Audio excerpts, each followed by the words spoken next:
Alright, today we're going to take care of a lesson dealing with special right triangles. We're going to look at the two cases of special right triangles, 45, 45, 90 and 30, 60, 90 triangles. The key difficulty here is for students is just simply remembering what's the difference in the numbers and the two rules. Most of the principles for this are pretty safe. This is also one of those things that you can usually do in a different way. So this is really just a shortcut to doing a few things. There is another way usually to do these, particularly with the Pythagorean Theorem. But having said that, good rules to know because you're going to need to know these rules very well for when you hit trigonometry later on in your math career. Alright, first of all, taking a look at the 45, 45, 90 triangle. First of all, I want to deal with the idea that this triangle is actually half a square.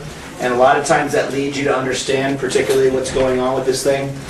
If this were half a square, we would know that the two sides are obviously the same length, and that's what happens when you have the two 45-degree angles, one here and one there, and the 90-degree angle here. So if this side is x, so is this one. So whatever the value of one of these sides is, the other one is exactly the same thing. So the question is, and what ends up happening in this rule, and the reason the rule exists is because we're trying to figure out and see that there's a special, easy, quick way to go from the legs to the hypotenuse or the hypotenuse to the legs. All right. Before I say specifically what the rule is, I want to verify it for you. So if you happen to be working on your level 8 or going to be working on your level 8 stuff, this is actually the proof for the property that I'm going to be doing for you in this case. So in this case, what we're going to do is we're going to call this x, x, and y, and we're going to use the two x's in order to figure out what y is, and that'll lead us to the rule and what it is that we're going to be trying to do here. Simply with the Pythagorean Theorem, all we would have is this. You would have x squared plus x squared is equal to y squared. Since y is the hypotenuse, it's the one that goes by itself. Since these two sides are the same, I can add them together. So this becomes 2x squared is equal to y squared. So to find the hypotenuse, I take the square root of both sides. So the y cancels out. The square root of 2 is an irrational number. I'm just going to leave it as the square root of 2. But I can find the square root of x squared. The square root of x squared is x. Now, what that means simply is this. The leg times the square root of 2 is equal to the hypotenuse.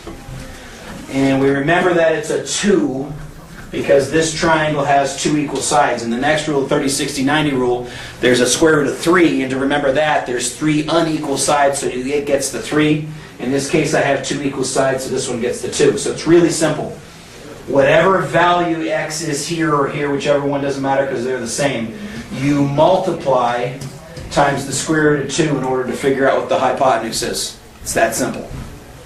So when I'm going from smaller to bigger, I multiply. If I want to go from big to small, which means going from the hypotenuse to the legs, then I would divide by the square root of 2. So I don't have to go through this whole mess with the Pythagorean Theorem. It's okay to do this. It's not wrong. I'm not going to say on the test, you need to use the 30, 60, 90 rule, the 45, 45, 90 rule. These are just shortcuts.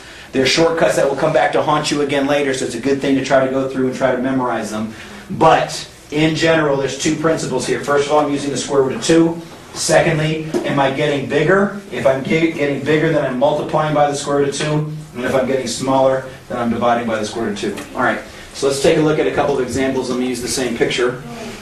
And let's just make up some numbers. My lucky number is 14, so let's say I have 14-meter side here. This is a 45, 45, 90 triangle. So this is actually pretty simple. If that's 14 meters, this is 14 meters. I could use those two values to find the length of the hypotenuse. 14 squared plus 14 squared is equal to the hypotenuse squared. Easy enough. But I can also understand in this type of triangle, I multiply times the square root of 2 in order to find the hypotenuse. So 14 times the square root of 2 produces 19.799, and in this case I'm using meters, so that's the length of your hypotenuse. Now a lot of students always ask me, do the numbers always turn out funny? In this case they do, because I'm multiplying or dividing by the square root of 2. If these are nice even numbers, that one won't be. Vice versa, if this one's a nice even number, then these two won't be, because the square root of 2 is going to mess up and cause something to be an irrational number one way or another. All right? Let's look at a second example. That's if I know the leg. That's how you find the hypotenuse.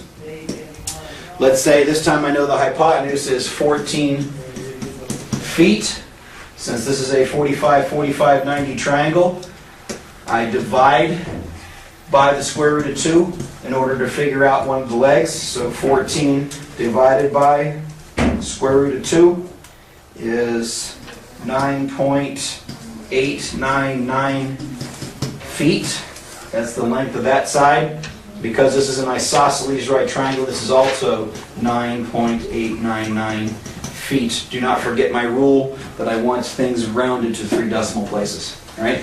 So that's the 45, 45, 90 rule. The big thing here is remember this thing has 2 equal sides, so this rule gets the 2. And that's the way to remember which square root you're going to be using. All right. With that in mind, let's take a look at the 30, 60, 90 rule. 30, 60, 90 rule, in the same way that the 45, 45, 90 rule is kind of part of a shape, this one's also kind of part of a shape. A lot of times it helps students to think about the fact that a 30, 60, 90 triangle is half of a equilateral triangle. That may not be a perfect drawing, but that's kind of the idea what's going on here. I have my 60-degree angle here. What would have been a 60-degree angle here is cut into a 30-degree angle. So there's your 30, 60, 90, and then you would have had your other 60 here. There are 2 rules here, because in the 45, 45, 90 rule I had 2 equal sides. I only needed 1 rule going to and from the biggest side. In this case I have to go to 2 different sides. And the base side we use is the small leg, the side across from the 30. This should be the smallest side in the triangle. And I'm going to base my 2 rules off of this particular side. Now, the first rule is really easy. If this side is x, whatever x is, and we'll do an example here in just a minute. This side, because it's an equilateral triangle, and this is the reason I drew this picture on here, if this is x, this whole side is 2x. And if that's an equilateral triangle, if this is 2x, then this is 2x. So the first thing to understand here is the hypotenuse is always exactly twice as big as the short leg, because it's half an equilateral triangle. That's the way it works. Okay? Now the question is what about this side? This rule is easy enough. Obviously, if I'm going this way, I'm going to multiply by 2. And if I'm coming back this way and getting smaller, I'm going to divide by 2. That's easy enough. But the question is, what about this side? Well, again, I'm going to appeal to the Pythagorean Theorem. Again, if you're a person trying to go to level 8 and get your proofs done, this is going to be the proof for this side. It's really simple. In the Pythagorean Theorem, what I would have with it, I'm going to call this y again, is I would have x squared plus y squared is equal to 2x squared. That's the leg squared plus leg squared is equal to the hypotenuse squared.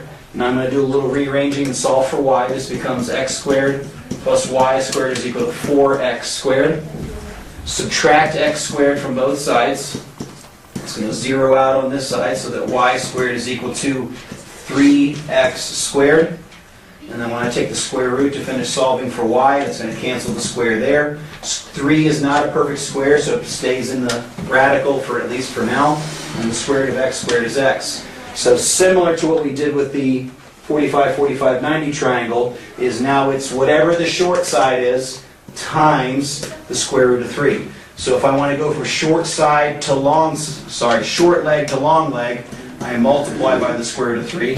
And going back the other direction, I would divide by the square root of 3.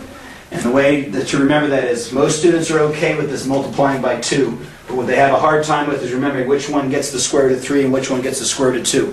The triangle with 2 equal sides gets the square root of 2.